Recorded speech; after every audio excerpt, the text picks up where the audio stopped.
ദൈവനാമത്തിന് മഹത്വമുണ്ടാകട്ടെ. അല്പസമയത്തെ നോമ്പുകാല ധ്യാന ചിന്തയ്ക്കായി സങ്കീർത്തനങ്ങൾ 32 1-ാം വാക്യം. ലംഘനം ക്ഷമിച്ചും പാപം മറച്ചും കിട്ടിയവൻ ഭാഗ്യവാൻ. നമ്മൾ പലപ്പോഴും കുറ്റബോധത്തിൻ്റെ മാനസികാവസ്ഥയിൽ യേശുക്രിസ്തുവിങ്കിലേക്ക് തിരിയാറുണ്ട്. എന്നാൽ യേശുക്രിസ്തുവിങ്കിലേക്ക് തിരിയുകയല്ല, യേശുക്രിസ്തുവിങ്കിലേക്ക് മടങ്ങുകയത്രേ നമ്മുടെ ജീവിതത്തിൽ വേണ്ടത്.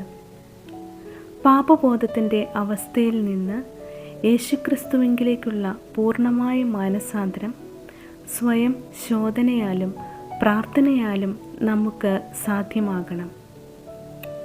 പൂർണ്ണ ഹൃദയത്തോടും അനുതാപത്തോടും കൂടെ ദൈവമായ യഹോവയെങ്കിലേക്ക് തിരിയുവാനും നമുക്ക് വേണ്ടി മാത്രമല്ലാതെ മറ്റുള്ളവരുടെ ആവശ്യങ്ങൾ കൂടി ഏറ്റെടുത്ത് പ്രാർത്ഥിക്കുവാനും പ്രലോഭനങ്ങളെയും പ്രതിസന്ധികളെയും യേശുക്രിസ്തുവിങ്കിലുള്ള വിശ്വാസത്താൽ അതിജീവിക്കുവാൻ കഴിയുമ്പോഴാണ് നമ്മുടെ മാനസാന്തരം പൂർണ്ണമാകുന്നത്.